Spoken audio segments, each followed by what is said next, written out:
Good morning, qualitative minds. I hope you're doing well. Happy Wednesday. It's the last Wednesday of September 2020. Isn't that insane? I think it is. I can't wait to actually make a few comments about our newest PDF that is available on the website. I don't know if you have checked it out, but our last blog post that came out yesterday is really recapturing some of the things that I had noted back in April, May, when the pandemic started, and we had a five post series about conducting qualitative research during a pandemic. There were a few things that I didn't know then that I know now.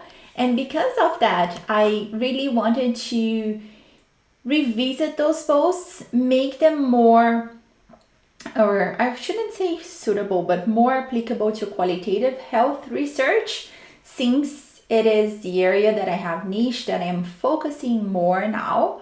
And because of that, there were some things that were definitely more relevant and still true to this day.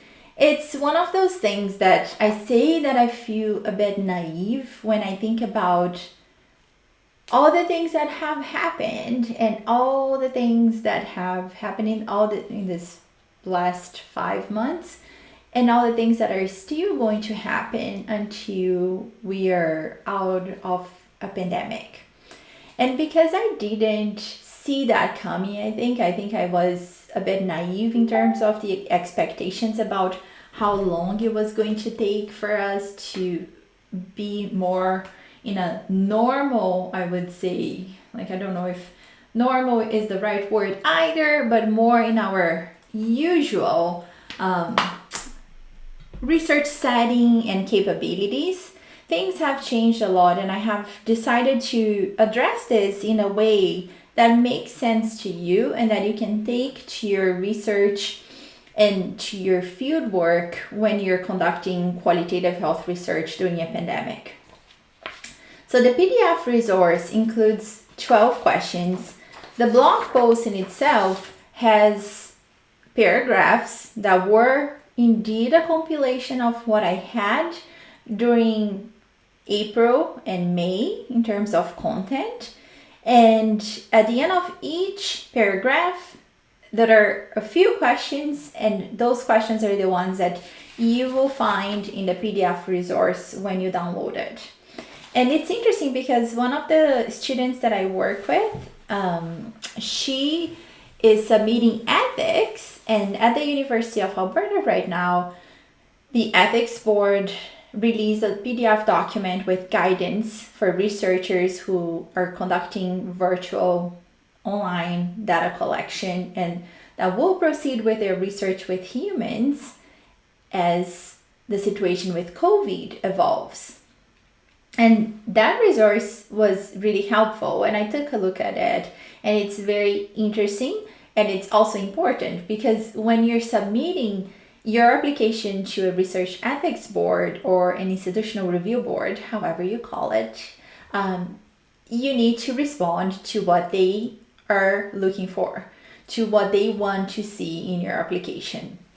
The difference between that document and this PDF that Jess and I worked on is that this one is more for the day-to-day implementation of your qualitative health research. So as you're conducting your research, issues related to COVID will come up, whether they are about data collection in terms of a topic. So let's say, what am I going to do? And that's one of the questions.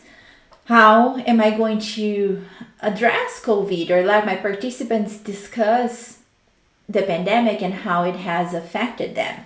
So all those things are here, and I encourage you to really go through these questions and keep them at the back of your head. And as much as possible, as much as you are choosing to journal or to engage in different forms of reflexivity, maybe by debriefing with a colleague or audio debriefings by yourself at the end of a focus group or an interview, to really keep these questions at the back of your mind so you can refer to them when you might realize that something is happening in the field that you're not understanding exactly where it's coming from. So something for you to really utilize, to trigger thoughts, potentially for you to respond to if it's something that is in some shape or form affecting your research in a way that you didn't expect. So things to definitely consider as you're moving through a project. I did include, so questions 8 through 12 are about ethics, and I am quite sure that these things would have been covered in an ethics application.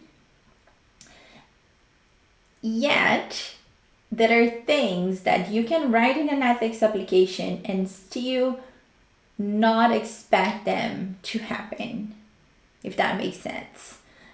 So we are talking that there's a lot of discussion in many workshops and webinars that I attend that are talking about what could be the consequences of people being at home while they are being interviewed or participating in research. So the issue of privacy, confidentiality, anonymity, all those things are coming up. And one thing I want you to keep in mind is that sometimes we write things and we have a plan on our ethics proposal, but we don't really expect them to come up, and they might be coming up more frequently because of the situation we are all living in right now.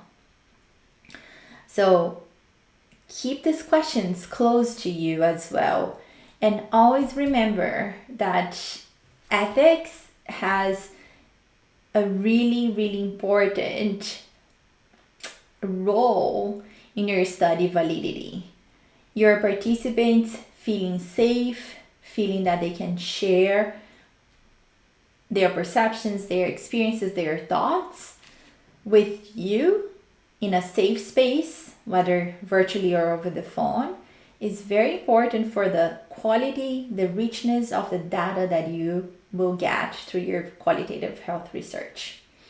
So this, my friends, qualitative minds, like this resource, I hope it does become your friend and something that you will have close to you in the next few months or potentially more than that.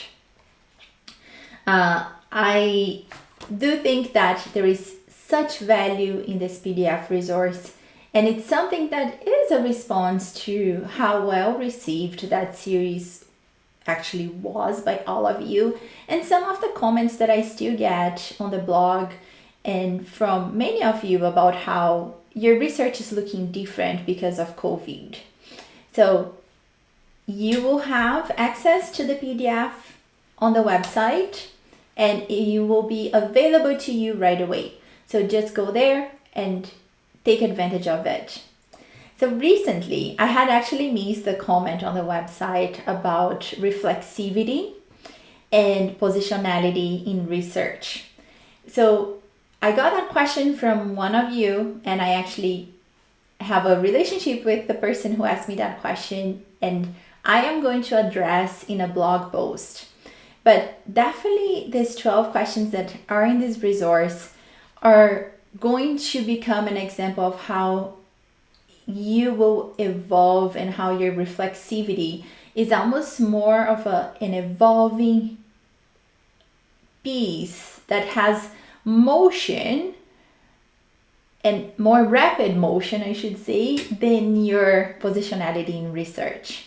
So stay tuned to a blog post that will be talking about the difference between positionality and intersectionality in research versus reflexivity. And I will tell you that I will be using this PDF as an example of how one might be a bit more static it's never static. Our positionality, our intersectionality, it's not static, but it might not change as fast as the facts that we will be capturing as researchers through reflexivity and through the practice of reflexivity.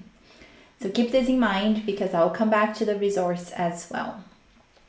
Last but not least, things will continue to evolve with COVID and research, especially health research, and some projects are still not up and running, and they are not happening because healthcare is devoted to healthcare workers, and healthcare resources are devoted to fighting COVID-19 and providing patients and people who come to the hospital with COVID with the best care possible.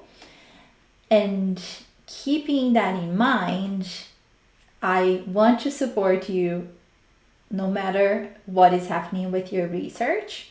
So feel free to reach out via email with info@qualitative.ca, or send me a direct message or comment here and let me know what the situation is with your own project and how you would like QualiQ and myself to address your questions or the issues that you're facing.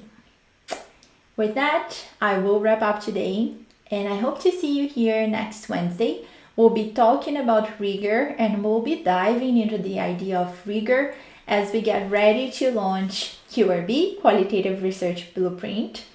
If you're not signed up yet for one of our webinars, don't worry about that. You will be getting a lot of emails from us very soon. But if you haven't heard about it, and if you want to join us, you will have a chance, but you have to sign up for our newsletters and to get emails from us in order to do that.